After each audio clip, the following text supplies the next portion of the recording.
Chapter 3 of Persuasion of Jane Austen.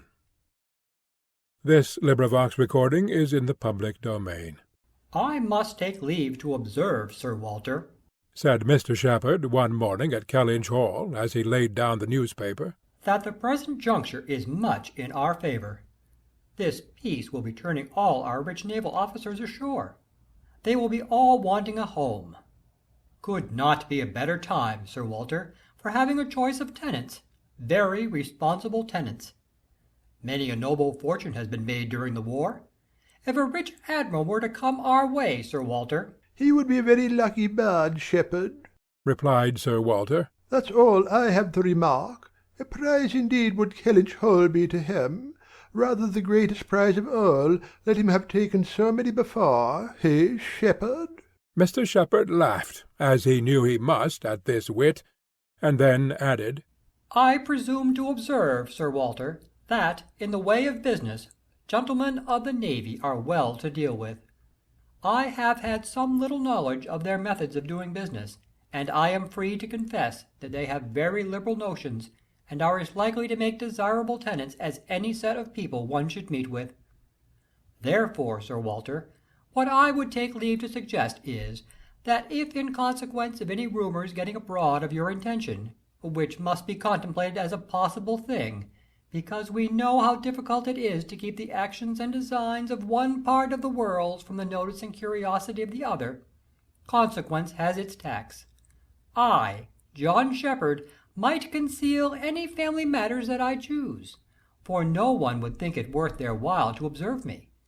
But Sir Walter Elliot has eyes upon him which it may be very difficult to elude, and therefore thus much I venture upon, that it will not greatly surprise me if, with all our caution, some rumour of the truth should get abroad, in the supposition of which, as I was going to observe, since applications will unquestionably follow, I should think any from our wealthy naval commanders particularly worth attending to, and beg leave to add, that 2 hours will bring me over at any time to save you the trouble of replying." Sir Walter only nodded, but soon afterwards, rising and pacing the room, he observed sarcastically, "There are few among the gentlemen of the navy, I imagine, who would not be surprised to find themselves in a house of this description." "They would look around them, no doubt, and bless their good fortune," said Mrs. Clay, for Mrs. Clay was present. Her father had driven her over, nothing being of so much use to Mrs. Clay's health as a drive to Kellynch. "But I quite agree with my father in thinking a sailor might be a very desirable tenant. I have known a good deal of the profession, and besides their liberality, they are so neat and careful in all their ways. These valuable pictures of yours, Sir Walter, if you chose to leave them, would be perfectly safe. Everything in and about the house would be taken such excellent care of. The gardens and shrubberies would be kept in almost as high order as they are now. You need not be afraid, Miss Elliot, of your own sweet flower gardens being neglected." "As to all that," rejoined Sir Walter coolly, "supposing I were induced to let my house, I have by no means made up my mind as to the privileges to be annexed to it. I am not particularly disposed to favour a tenant.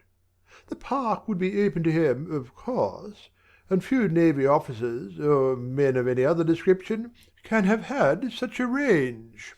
But what restrictions I might impose on the use of the pleasure grounds is another thing. I am not fond of the idea of my shrubberies being always approachable, and I should recommend Miss Elliot to be on her guard with respect to her flower garden. I am very little disposed to grant a tenant of Kellynch Hall any extraordinary favour, I assure you, be he sailor or soldier." After a short pause, Mr. Shepherd presumed to say, "In all these cases there are established usages which make everything plain and easy between landlord and tenant. Your interest, Sir Walter, is in pretty safe hands. Depend upon me for taking care that no tenant has more than his just rights. I venture to hint that Sir Walter Elliot cannot be half so jealous for his own as John Shepherd will be for him." Here Anne spoke. "The navy, I think, who have done so much for us, have at least an equal claim with any other set of men, for all the comforts and all the privileges which any home can give. Sailors work hard enough for their comforts, we must all allow. Very true, very true. What Miss Anne says is very true, was Mr. Shepherd's rejoinder, and "Oh, certainly," was his daughter's. But Sir Walter's remark was, soon afterwards, "The profession has its utility, but I should be sorry to see any friend of mine belonging to it." Indeed, was the reply, and with a look of surprise. "Yes, it is in 2 points offensive to me. I have 2 strong grounds of objection to it. First, as being the means of bringing persons of obscure birth into undue distinction, and raising men to honours which their fathers and grandfathers never dreamed of; and secondly, as it cuts up a man's youth and vigour most horribly. A sailor grows old sooner than any other man. I have observed it all my life. A man is in greater danger in the navy of being insulted by the rise of one whose father his father might have disdained to speak to, and of being prematurely an object of disgust himself, than in any other line. One day, last spring, in town, I was in company with 2 men, striking instances of what I am talking of. Lord St. Ives, whose father we all know to have been a country curate, without bread to eat. I was to give place to Lord St. Ives and a certain Admiral Baldwin, the most deplorable-looking personage you can imagine, his face the colour of mahogany, rough and rugged to the last degree, all lines and wrinkles, 9 grey hairs of a side, and nothing but a dab of powder at top. "In the name of heaven, who is that old fellow?" said I to a friend of mine who was standing near, Sir Basil Morley. "Old fellow!" cried Sir Basil. "It is Admiral Baldwin. What do you take his age to be?" 60, said I, or perhaps 62. 40. Replied Sir Basil. 40 and no more. Picture to yourselves my amazement. I shall not easily forget Admiral Baldwin. I never saw quite so wretched an example of what a seafaring life can do. But to a degree I know it is the same with them all. They are all knocked about and exposed to every climate and every weather, till they are not fit to be seen. It is a pity they are not knocked on the head at once before they reach Admiral Baldwin's age." "Nay, Sir Walter," cried Mrs. Clay, "this is being severe indeed. Have a little mercy on the poor men. We are not all born to be handsome. The sea is no beautifier. Certainly, sailors do grow old betimes. I have observed it.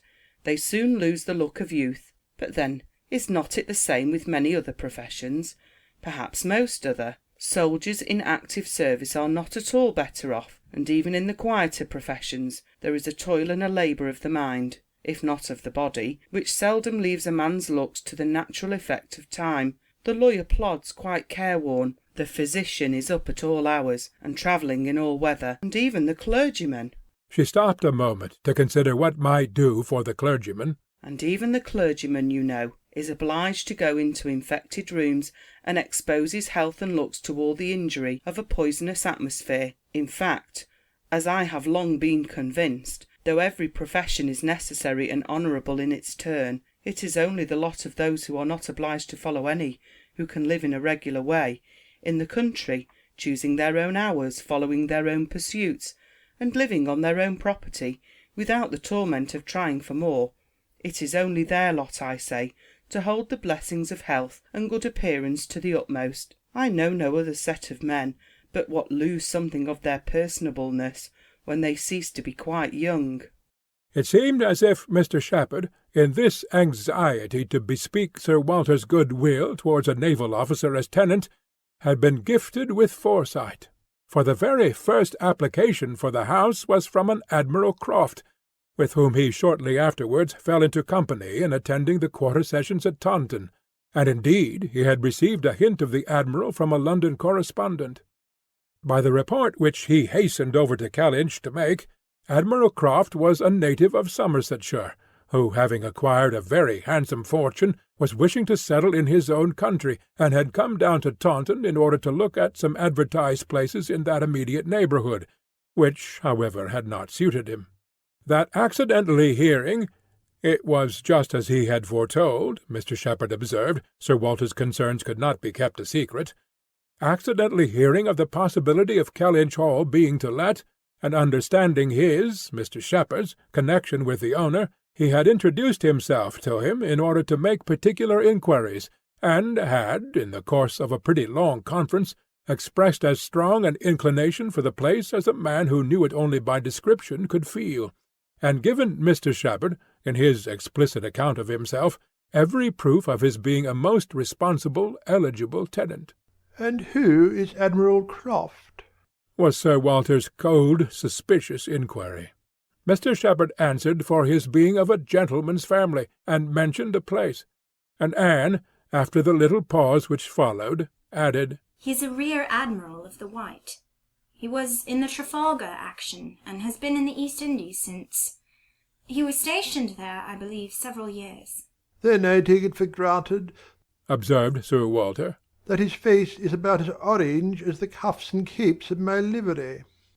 Mr. Shepherd hastened to assure him that Admiral Croft was a very hale, hearty, well-looking man, a little weather-beaten, to be sure, but not much, and quite the gentleman in all his notions and behaviour, not likely to make the smallest difficulty about terms, only wanted a comfortable home, and to get into it as soon as possible, knew he must pay for his convenience, knew what rent a ready-furnished house of that consequence might fetch, should not have been surprised if Sir Walter had asked more, had inquired about the manor, would be glad of the deputation, certainly, but made no great point of it, said he sometimes took out a gun, but never killed. Quite the gentleman. Mr. Shepherd was eloquent on the subject, pointing out all the circumstances of the Admiral's family, which made him peculiarly desirable as a tenant. He was a married man, and without children, the very state to be wished for. A house was never taken good care of, Mr. Shepherd observed, without a lady. He did not know whether furniture might not be in danger of suffering as much where there was no lady as where there were many children. A lady without a family was the very best preserver of furniture in the world. He had seen Mrs. Croft, too. She was at Taunton with the Admiral, and had been present almost all the time they were talking the matter over. And a very well-spoken, genteel, shrewd lady she seemed to be, continued he. Asked more questions about the house, and terms, and taxes, than the Admiral himself, and seemed more conversant with business.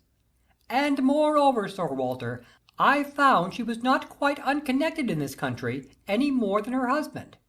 That is to say, she is sister to a gentleman who did live amongst us once. She told me so herself, sister to the gentleman who lived a few years back at Monkford. Bless me, what was his name? At this moment I cannot recollect his name, though I have heard it so lately. Penelope, my dear, can you help me to the name of the gentleman who lived at Monkford? Mrs. Croft's brother? But Mrs. Clay was talking so eagerly with Miss Elliot that she did not hear the appeal. "I have no conception whom you can mean, Shepherd. I remember no gentleman resident at Monkford since the time of old Governor Trent." Bless me, how very odd! I shall forget my own name soon, I suppose. A name that I am so very well acquainted with. Knew the gentleman so well by sight, seen him 100 times. Came to consult me once, I remember. Oh, about a trespass of one of his neighbors. Farmer's man breaking into his orchard. Wall torn down, apples stolen, caught in the act. And afterwards, contrary to my judgment, submitted to an amicable compromise. Very odd indeed. After waiting another moment, "You mean Mr. Wentworth, I suppose," said Anne. Mr. Shepherd was all gratitude. Wentworth was the very name. Mr. Wentworth was the very man. He had the curacy of Monkford, you know, Sir Walter, some time back, for 2 or 3 years. Came there about the year 5, I take it. You remember him, I'm sure." "Wentworth? Oh, aye, Mr. Wentworth, the curate of Monkford. You misled me by the term gentleman. I thought you were speaking of some man of property. Mr. Wentworth was nobody, I remember, quite unconnected, nothing to do with the Strafford family. One wonders how the names of many of our nobility become so common. As Mr. Shepherd perceived that this connection of the Crofts did them no service with Sir Walter, he mentioned it no more, returning with all his zeal to dwell on the circumstances more indisputably in their favour, their age and number and fortune, the high idea they had formed of Kellynch Hall, and extreme solicitude for the advantage of renting it, making it appear as if they ranked nothing beyond the happiness of being the tenants of Sir Walter Elliot, an extraordinary taste, certainly, could they have been supposed in the secret of Sir Walter's estimate of the dues of a tenant. It succeeded, however, and though Sir Walter must ever look with an evil eye on any one intending to inhabit that house, and think them infinitely too well off in being permitted to rent it on the highest terms, he was talked into allowing Mr. Shepherd to proceed in the treaty, and authorizing him to wait on Admiral Croft, who still remained at Taunton, and fix a day for the house being seen. Sir Walter was not very wise, but still he had experience enough of the world to feel that a more unobjectionable tenant in all essentials than Admiral Croft bid fair to be could hardly offer. So far went his understanding, and his vanity supplied a little additional soothing in the Admiral's situation in life, which was just high enough, and not too high. I have let my house to Admiral Croft. Would sound extremely well, very much better than to any mere Mr. A Mr., save perhaps some half-dozen in the nation, always needs a note of explanation. An admiral speaks his own consequence, and, at the same time, can never make a baronet look small. In all their dealings and intercourse, Sir Walter Elliot must ever have the precedence. Nothing can be done without a reference to Elizabeth, but her inclination was growing so strong for a removal that she was happy to have it fixed and expedited by a tenant at hand, and not a word to suspend decision was uttered by her. Mr. Shepherd was completely empowered to act, and no sooner had such an end been reached than Anne, who had been a most attentive listener to the whole, left the room to seek the comfort of cool air for her flushed cheeks, and as she walked along a favourite grove, said, with a gentle sigh, "A few months more, and he, perhaps, may be walking here." End of Chapter 3 of Persuasion, by Jane Austen.